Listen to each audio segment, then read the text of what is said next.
Marcus. I'm Orion. And together, we are the Northwest Sports Fanatics. Back at you guys with our top 5 must-watch games for this weekend. Right. College and NFL. So without further ado, let's get into it.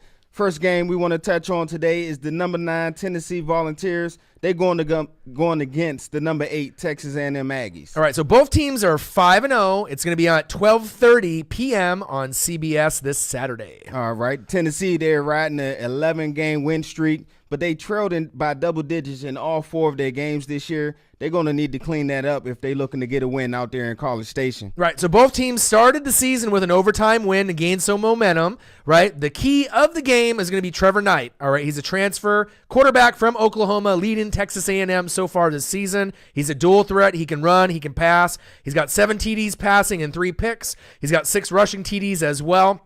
So if he's going to end up having a dominant game against this Tennessee defense and this Tennessee team that is, relentless, and they obviously keep coming back, yes, that's going to really be the key to victory for them if he can have a balanced offense. All right, and the key for A&M, of course, is run the ball, and run the ball some more. They're ranked number 10 in the country right now in rushing, and Trevor Knight is one of the top dual-threat quarterbacks, so the Volunteers defense need to be on their P's and Q's. Right, so this will be the first game that Tennessee really feels if they can win on the road, this might, possibly catapult them all the way into maybe number 5, number 6 status. All right, so let's go to the next game. It's going to be the number 1 Alabama Crimson Tide going against the number 16 ranked Arkansas Razorbacks. All right, Bama's 5-0. Arkansas is 4-1. 4 p.m. on ESPN. And for Alabama, they're going into a real tough 4-game stretch. This is going to be crucial if they want to get it back to the college football playoffs. Right, so Bama's averaging 44 points per game and a mere 13 points per game allowed on defense.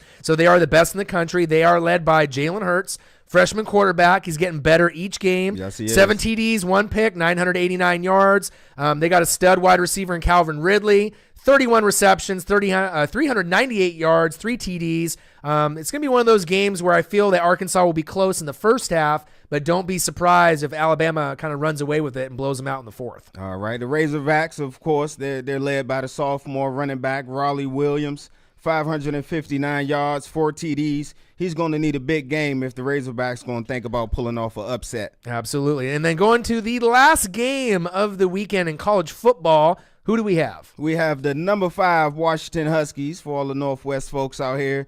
They're at Autzen Stadium going against the Oregon Ducks. All right, so 5-0 UW versus Oregon at Autzen Stadium, and Oregon is unranked at 2-3. 4:30 p.m. on your Fox affiliate. All right, for Washington, of course, is all about Mr. Jake Browning. He's starting to come up in a lot of Heisman talk recently here. 1,200 yards passing, 17 touchdowns, and only 2 interceptions. Right, so UW beat number 7 Stanford and obviously, put them on their backs as the best team in the Pac-12. Beat down. Now, both programs are headed in different directions. Now, UW, they're in the top 10 for the 5th straight week, no surprise. The Ducks have lost 3 straight, and it doesn't seem like they're going to get a W anytime soon. So the real key right now is UW's defense. They got key players on D that are going to be playing on Sundays. Buda Baker at safety, cornerback Sidney Jones, and Azim Victor at linebacker. All of them are going to be obviously in the NFL next year, and that's why their D is so good. They're leading the Pac-12 in defense with only 12.8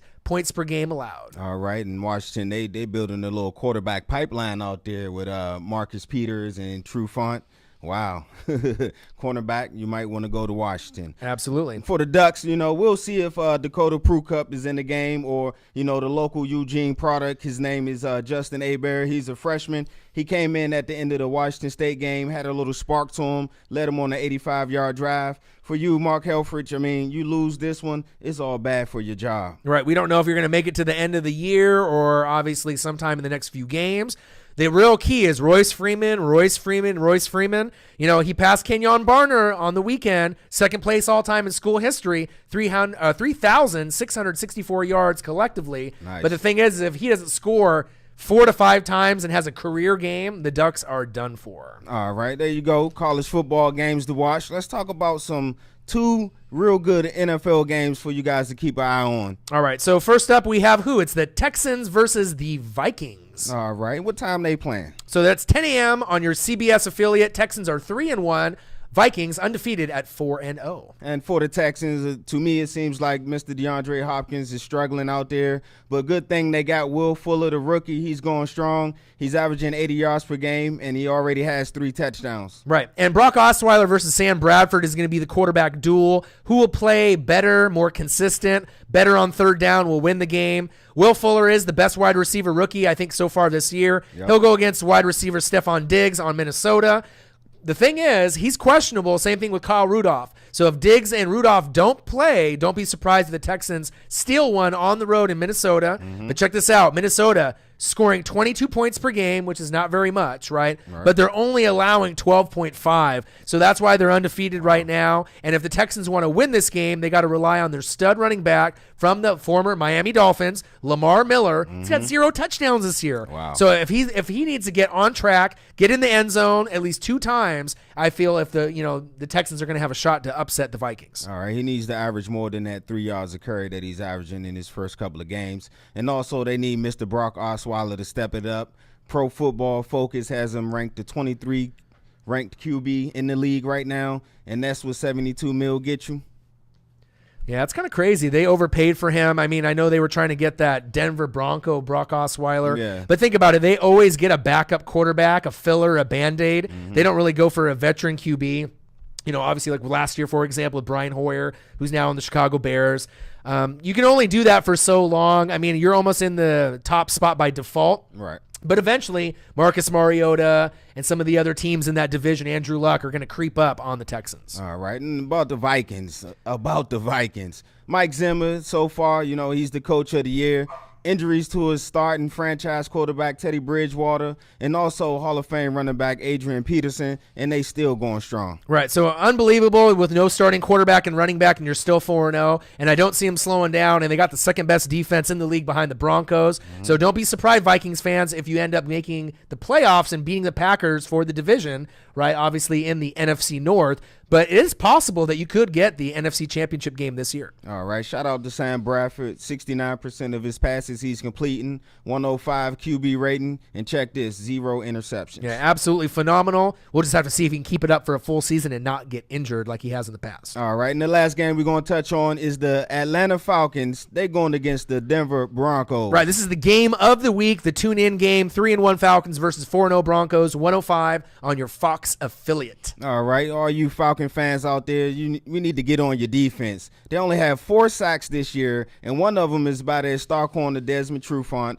Dwight Freeney has 2. Vic Beasley has 1. You're going to need to play a little bit better if you're looking to pull off that upset. Right. On the bright side, you got one of the best offenses in the game. You got Matt Ryan, who's the best quarterback in the NFL this year. Julio Jones, top 3 wide receiver. You got 300 yards receiving against the Panthers. That's only been done a few times in this NFL, obviously, league since it's been started. 1,473 yards passing, 11 TDs and 2 picks for Matt Ryan. So he is legit this year, kind of how he was when he made the NFC Championship game, about 3, 4, 5 years ago.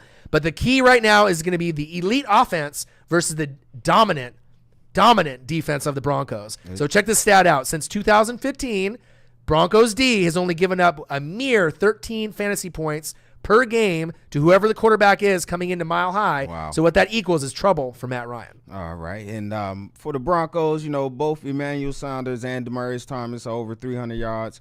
But C.J. Anderson, you got your money, you got your bag. 3.5 yards per carry. That's not justifying that money that they dished out to you. Right, so you got to make sure you have the 2 Ds. You need to be durable and dominant. So if he can cover those 2 bases, they're going to be able to make all their way, the huge run all the way to probably the AFC Championship game against the Patriots. And if they can keep it up, who knows? They could start off the season 10-0, get obviously the bye, and going into the the wild card in the playoff season. And who knows? Maybe they can make it to the Super Bowl again. All right, so there you have it. Our 5 must-watch games for this weekend. I'm Marcus. This is Orion. Only got one question for you. Who talks sports like us? Northwest Sports Fanatics.